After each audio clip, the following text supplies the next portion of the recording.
동력을 전기로 대체한 함정인데요. 전기 추진 체계가 적용된 함정은 수중 방사솜을 최대한 제어할 수 있어 하늘 생존 가능성 확보에 유리하며 대용량의 전기를 소모하는 레일건 등 미래 무기 체계와 자동화 무인화 네트워크화를 위한 ICT 체계를 스마트 함정에 탑재하는 데 유리합니다. 대우조선해양은 이미 작년 5월 차세대 첨단 함정에 적용 가능한 전기 추진 체계 개발을 완료했다고 밝혔는데요. 이 기술은 대한민국 해군의 차세대 첨단 함정인 차기 구축함 KD-딕스와 LPX-2 경항모 등에 적용돼 대잠 작전 능력과 고전력 미래무기 체계 탑재 능력을 비약적으로 향상시킬 것으로 기대됩니다. 우리 군은 인구 절벽, 재원 제한 등 앞으로 맞닥뜨릴 수 있는 국방 정책 수행 제한 사항을 극복하고 전반유 위협에 대비하기 위한 움직임으로 4차 산업혁명과 5G 시대에 발맞춰 첨단 기술을 모든 국방 분야에 접목하는 스마트 국방 혁신을 추진하고 있습니다. 이는 디지털 강군을 구현하기 위한 노력 중 하나로 첨단 기술 집약형 스마트 해군을 건설하는 것인데요. 스마트 전투함정은 해군의 기본 전투 단위인 함정과 항공기에 첨단 정보통신 기술, ICT를 적용 전투 성능을 최고도로 끌어올린 함정을 의미합니다. 미래지향적 디자인의 스마트 함정에는 다양한 신기술이 적용되는데요.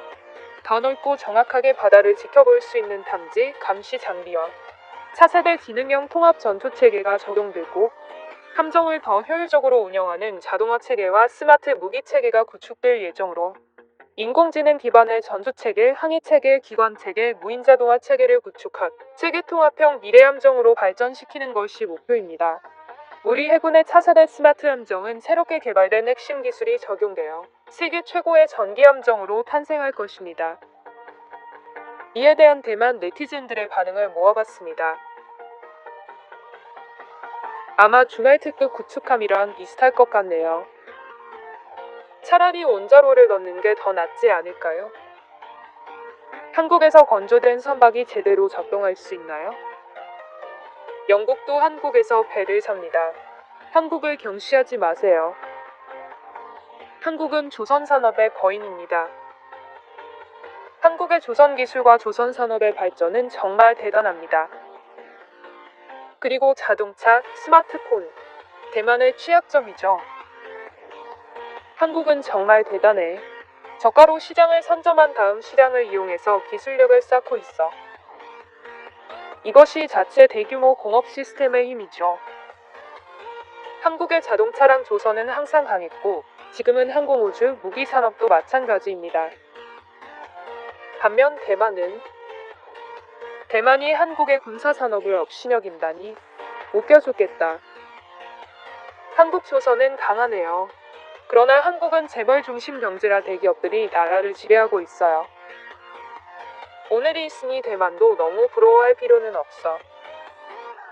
대만이 한국에 울산급을 도입하려 했을 때 업계 정부, 학계에서 뭐라 말했더라. 그 후 한국의 연구개발 역량이 급증해버렸다. 이 댓글에 보충 설명을 하자면 1980년대 대만이 한국에 울산급 호위함을 도입하려 했었는데 이에 한국을 라이벌로 여기던 대만의 여론이 들끓었습니다. 결국 프랑스로부터 뇌물을 받은 대만 고위층이 해군 실무자들의 반대에도 불구하고 프랑스의 라파에트 도입으로 선회했고 현대중공업은 대만의 일방적인 구매 취소로 상당한 손실을 봤습니다. 이 사건은 한중 수교를 가속화시켰고 대만은 뇌물 스캔들이 터져서 대만 해군의 자체 건함 사업은 완전 중단됐습니다. 또한 이로 인해 대만의 조함 관련 기술자들이 대거 군을 떠나면서 대만의 조함 인프라는 완전 불구가 되어버립니다. 그럼 계속해서 댓글 반응 보시겠습니다. 당시 선체가 너무 얇고 엔진이 무거운 문제가 부각됐었다. 1980년대 한국의 인류 상품이 어떤 느낌이었는지 기억 남으시는 분? 현대그룹의 포니 자동차는 조악한 품질로 인해 대만에서 쫓겨나고 있었고 다른 시험용 제품들도 한 푼의 가치도 없는 것으로 평가됐어요. 하지만 30년 만에 한국은 발전했어요. 대만은 너무 뒤처져서는 안 됩니다. 계속 투자해야 한다. 뭐든지 여러 번 실패하고 경험해보는 게 중요한 거야. 예산을 깎아버리면 안 된다. 몇 번이고 거듭된 악재에도 후회 말고 아낌없이 투자하자. 대만은 미국이 팔 생각만 있으면 가격은 문제가 안 되고 대만은 아웃소싱만 하면 된다. 만약 국토, 인구, GDP가 2배로 늘어나면 우리도 가능하겠지. 대만은 실패를 견딜 수 없다. 우린 연구개발이 잘 안 되고 있는데 배가 아프네요. 대만은 국제관계 때문에 기술 도입이 어렵습니다. 한 국가가 자체 군사산업을 발전시키고자 한다면 문제는 결코 돈이 아닙니다. 국민들이 발전하려는 생각이 있는지 없는지가 중요합니다. 대만은 국력만큼이나 돈도 없죠. 강대국이라는 것은 국민들의 결단력과 관련이 있습니다. 작은 나라는 할당할 수 있는 예산이 제한적이고 모든 산업을 다 가지기 어렵습니다. 선택적 투자가 있어야 한다는데 동의하고 국력의 포괄적인 한계가 있다는 점도 동의합니다. 다만 제 말은 대만의 군사계획에는 정치적 문제가 있고 이 문제는 돈으로 해결할 수 없다는 것입니다. 사실 한국이 대만보다 못하다는 건 착각이죠. 한국 GDP를 확인해보니 줄곧 한국이 더 높았고 우리는 그걸 1인당 평균으로 비교하니 한국보다 높다고 여긴 거예요. 한국의 군사산업과 중공업은 대만보다 월등히 강하고 부인할 것이 없습니다. 대만이 한국보다 낫다고 생각하는 사람은 없잖아요. 국력의 격차와 정치 수준이 너무 차이가 납니다. 대만의 일부 사람들은 국제적 인식이 너무 떨어집니다. 인구와 영토에서 한국은 명백한 우위를 가지고 있습니다.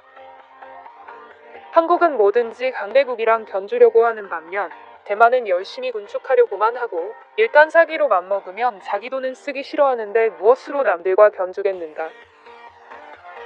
한국은 규모, 외교, 인구 측면에서 대만보다 더 많은 것을 가지고 있다. 자체 기술을 개발하면 다른 나라의 구애를 받지 않을 수 있지만 훨씬 비용이 많이 듭니다. 사람들은 비싸도 그냥 자체 기술 개발을 해야 한다고 생각하지만 수지가 맞지 않을 정도로 너무 비쌀 수 있습니다. 그럴 땐 차라리 돈을 아끼고 다른 곳에 투자하는 게 좋아요. 때로는 현실을 받아들일 줄 알아야 합니다. 그래서 그 돈은 어디에 투자됐나요? 큰 나라가 아니면 아무데나 투자할 수 없어.